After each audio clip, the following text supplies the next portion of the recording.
Graça e paz, meus queridos, da parte do nosso Senhor e Salvador Jesus Cristo, juntos mais uma vez, pela infinita misericórdia do Pai.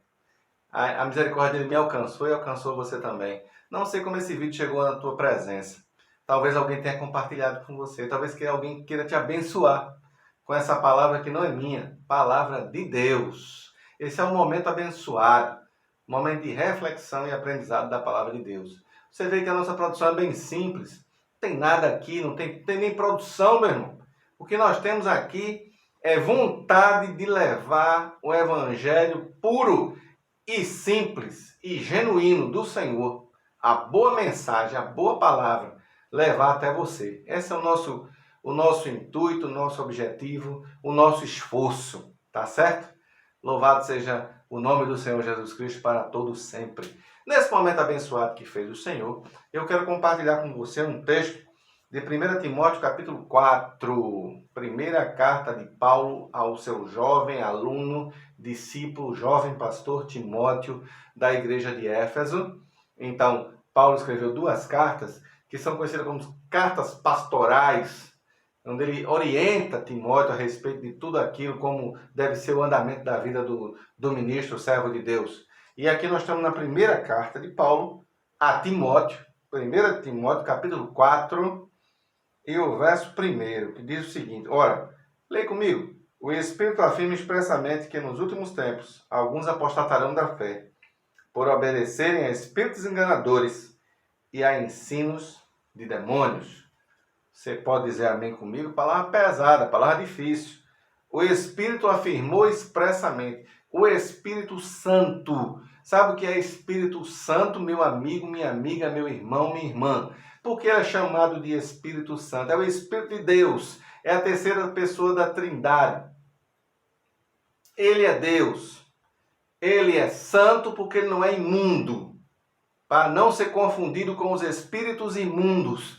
Anjos caídos, sem corpo, que se transfiguram nessas entidades e pessoas, espíritos de mortos, para se comunicarem e enganarem as pessoas. São anjos caídos, perderam o direito de estar na presença de Deus e estão vagando até aquele dia em que serão lançados no abismo, no lago de fogo.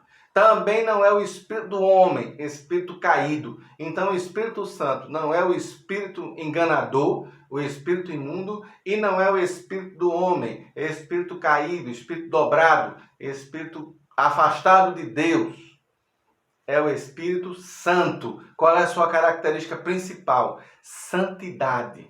Louvado seja o nome de Jesus. E o texto nos diz aqui que o Espírito Paulo dizendo ao seu jovem pupilo, pastor Timóteo, o Espírito afirma expressamente que nos últimos tempos, muitos apostatarão da fé, negarão a fé. Muitos que andaram na fé, negarão a fé. Muitos que andaram com Cristo, negarão a Cristo.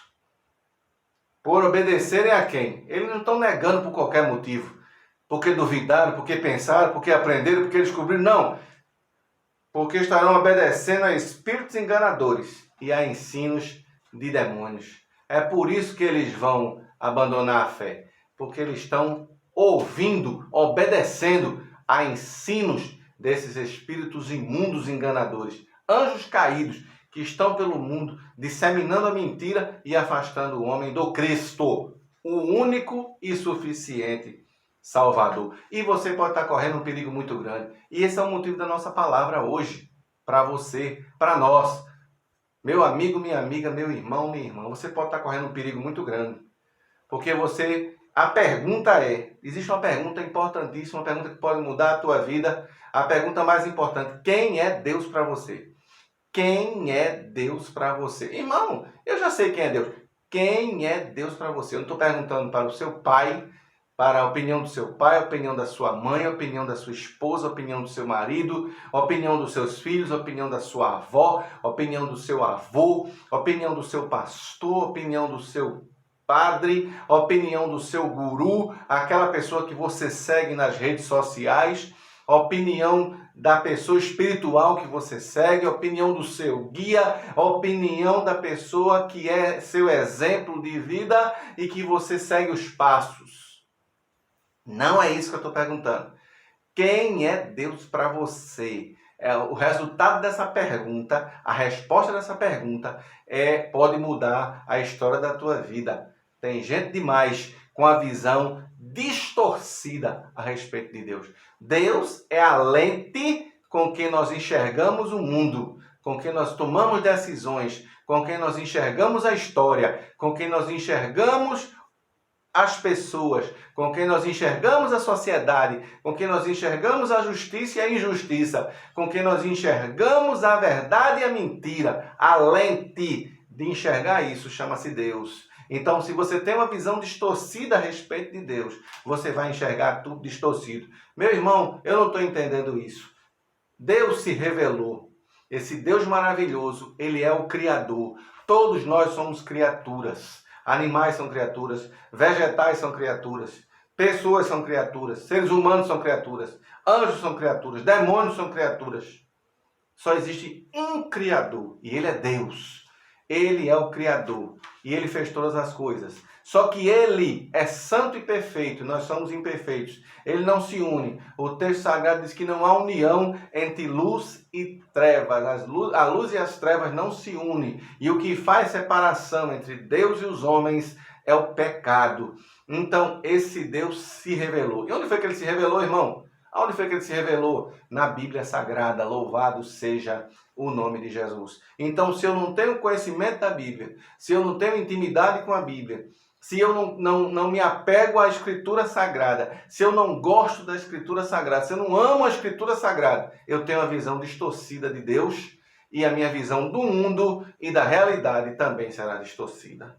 Em segundo lugar, podemos estar vivendo uma mentira pensando que é verdade. Você pode estar vivendo uma situação falsa, podem ter lhe enganado. Alguém pode ter lhe enganado usando de malícia, usando de astúcia, usando de leviandade. Lhe enganou e você pode estar se esforçando por algo que não é importante.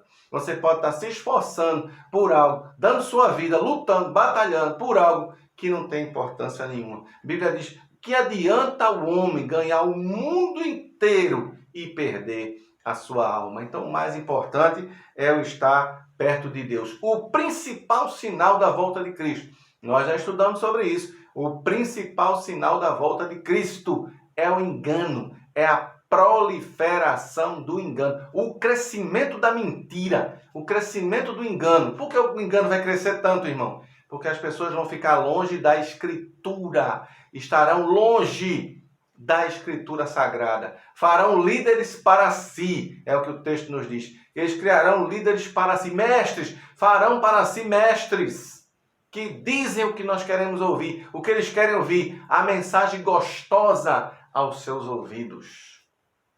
Por isso que o engano vai crescer tanto.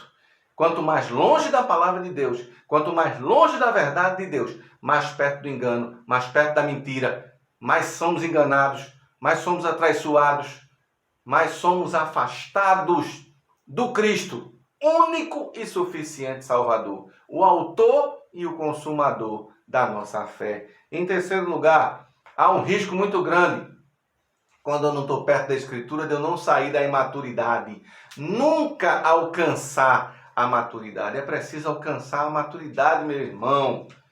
Paulo vai dizer na sua carta que queria falar aqueles ouvintes da carta como espirituais, mas ainda são carnais.